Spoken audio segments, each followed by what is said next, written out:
Good afternoon and welcome to Cool Springs. Today is Wednesday, October the 1st, 2025, and this is our series, Life Lessons from the Bible.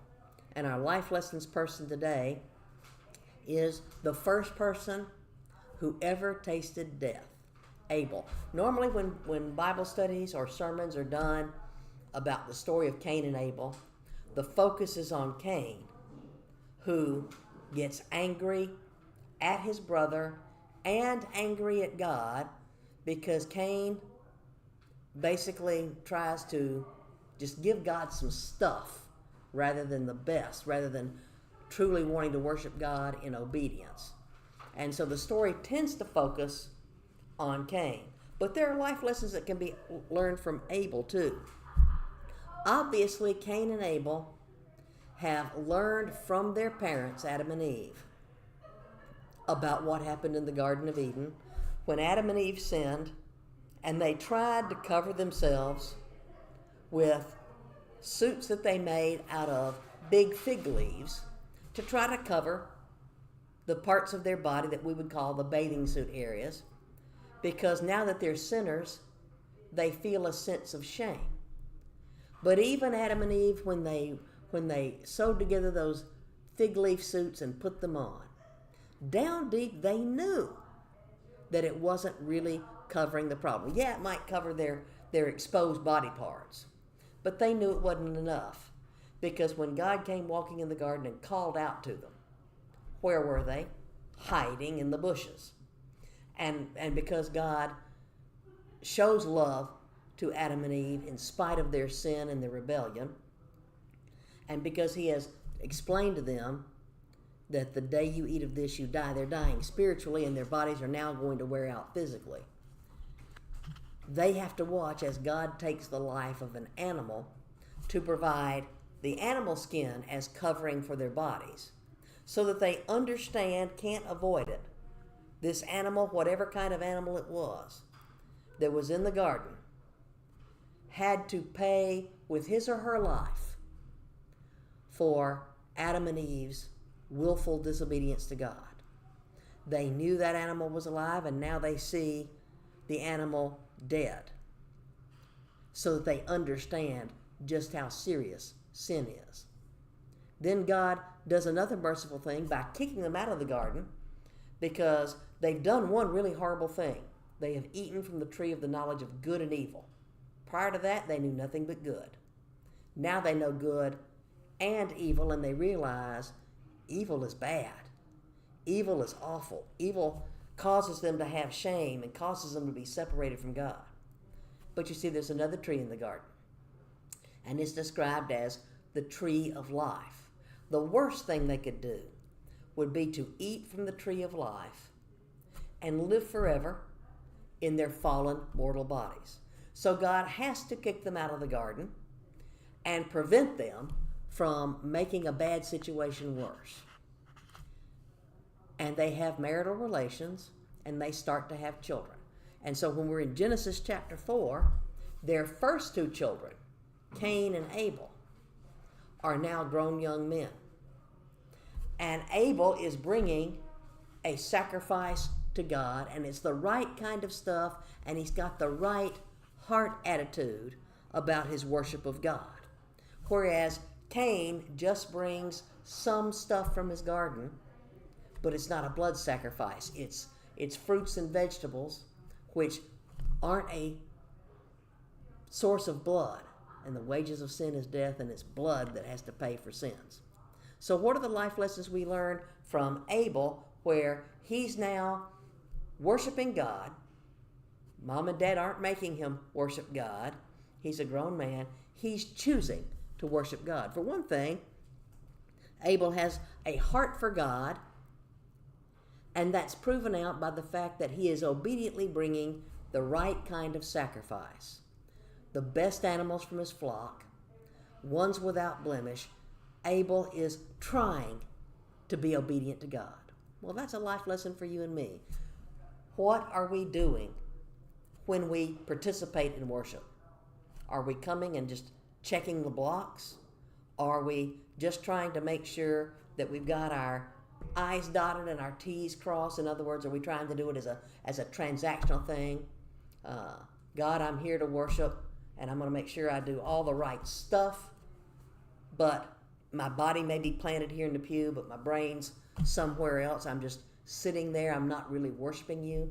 Or are we trying to follow God and be obedient and understand just how bad sin is and just how much we need God? You see, that's what Abel was doing. He had a heart for God, and he was obedient. And something that doesn't get talked about very often whenever anybody's talking about the story of Cain and Abel is that Abel's sacrifice is accepted.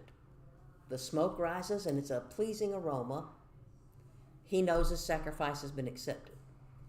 And so does his brother Cain, who apparently is very nearby. Maybe they're using the same makeshift altar that they have built in order to provide the sacrifices. But when Cain brings his produce, and it's not even necessarily the best produce, but it's certainly not a blood sacrifice, and Cain puts just his stuff, his leftovers on the altar, he understands that his sacrifice isn't pleasing and acceptable to God. And he gets mad about it. He gets angry at God, and he also gets angry at his brother. Abel, however, doesn't get angry at Cain. And Abel also doesn't compete with his brother. It's not a case of, hey, I'm going to get proud and I'm going to make sure, Cain, you know, God liked my sacrifice, but he didn't take your sacrifice. Abel is not using the situation to look down on his brother. In fact, the one thing we know from the passage of Scripture is it doesn't even occur to Abel that his brother is mad not only at God, but mad at him. Because Cain, as we know from Genesis 4, will be hearing from God. God's trying to gently correct him and let him know, Cain, if you try to worship me the right kind of way, if you try to be obedient, won't your sacrifice be accepted too? And instead of taking that gentle correction from God, Cain just gets madder at God for not taking what I'm offering. You know, in other words, God, I get to choose how I'm going to worship you. But Cain is also getting angry at his brother because his brother's sacrifice was accepted. And so Cain plots and he comes up with an idea, and he gets his brother out into the field away from Adam and Eve and the other children that by now they're beginning to have grow up. And most Bible scholars think that the way that Cain slew Abel was to pick up a rock and come up on his brother and hit him in the head and crush his skull and just basically beat him to death with the stone. If Abel thought that there was any danger from his brother, he wouldn't have gone out there. Abel was just living his life humbly before God. And that's a life lesson for us, that we try to do the best we can to follow God.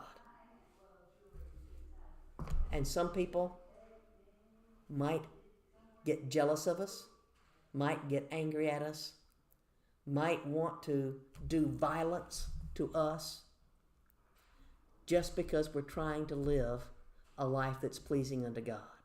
It didn't occur to Abel that his brother would take action against him. Unfortunately, that's what Cain did. He kills his brother.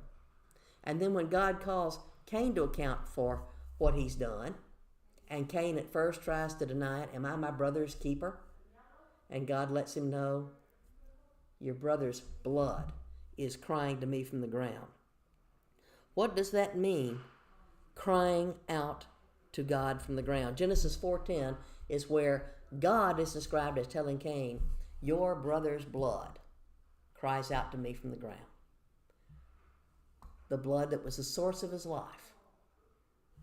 Abel is now gone.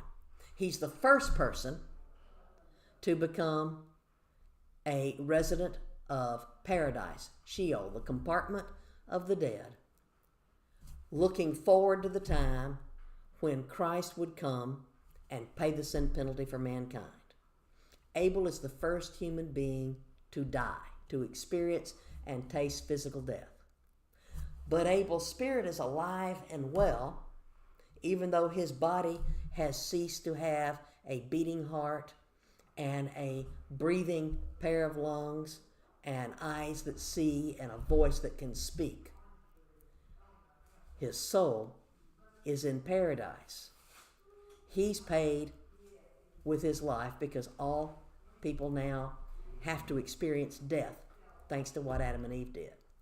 But there's hope even for those who have died, because Abel is looking forward to the day when, God, you're going to do what you promised, and you're going to send redemption not only to pay for my sin nature, but for my mom's and my dad's and my brothers and all the people who will live after me. Abel was trusting in God. He trusted God in life, and he trusted God in death. And that's what makes Abel a good person for us to stop and think about for a little bit, that we need to approach God the way Abel did. Recognize our shortcomings, our sin, our need to worship God. To try to worship God obediently, without looking down on our fellow worshipers and judging, who they may have done it right, they may have done it wrong, not being arrogant or proud or looking down on them. And when we die, trusting that God's still got us in the palm of our hands. Thanks for watching.